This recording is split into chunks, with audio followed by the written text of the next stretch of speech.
ખાસ કરીને 2014થી 2024 સુધીમાં ગેસના બાટલાનો ભાવ 300%થી પણ વધારે વધી ગયો હોય. 2014ની અંદર 437 રૂપિયા ગેસના બાટલાનો ભાવ હતો. ત્યારે રોડ ઉપર એક મિનિસ્ટર ઉતરી જતા હતા. એ ક્યાં છે આજે? જ્યારે બેરોજગાર યુવાનો દેશની અંદર 2 કરોડ નોકરી દેવાની વાત 1 વર્ષની અંદર હતી. આજે ક્યાં છે નોકરીઓ?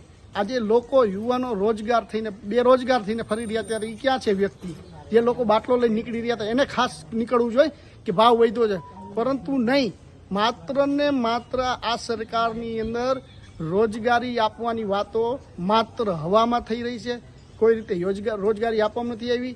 જ્યારે વાત હતી કે પકોડા તરો યુવાનોને, તો પકોડા તરવા માટે પણ ગેસનો બાટલો જોઈએ. એટલે બાટલો લઈને મતદાન કરવા અને લોકોને પણ એક સંદેશો મળે કે જ્યારે મતદાન થઈ રહ્યું હોય આજે ભારતની અંદર, લોકોને શું અપીલ કરશો? કયા મુદ્દાઓને ધ્યાનમાં રાખીને મતદાન કરવું જોઈએ? ખાસ કરીને લોકોને એક નમ્ર મારી અપીલ છે, યુવાનોને ખાસ કરીને જેમના પરિવારના લોકોએ પરીક્ષાની તૈયારીઓ કરી હોય, જીપીએસસી જેવા પેપર ફૂટ્યા, તલાટી જેવું ફૂટ્યું, એલઆરડીનું ફૂટ્યું, લોકરક્ષક દળનું ફૂટ્યું, છેલ્લે તો યુનિવર્સિટીના પણ પેપર સેકન્ડ યરના ફૂટી ગયા. ત્યારે ખાસ કરીને તમામ લોકોએ પોતાની જાગૃતિ લઈ આવીએ, પોતાના ભાઈ, દીકરા, બહેનના મોઢા સામું જોઈ અને નક્કી કરવું જોઈએ કે હવે મારે કોને મત આપવો. આ સરકારની અંદર પેપર કેટલા ફૂટ્યા એનો પણ અંદાજ અત્યારે લોકોને નથી.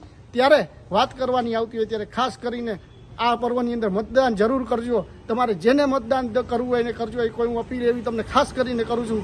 પણ તમારા બેન દીકરી સામે જોજો, જેને પરીક્ષાની તૈયારી કરી હોય, છેલ્લે 2 કલાકની અંદર પેપર ફૂટ્યા હોય એવા નિરાશ થયેલા લોકો સામું જોઈને મતદાન કરજો.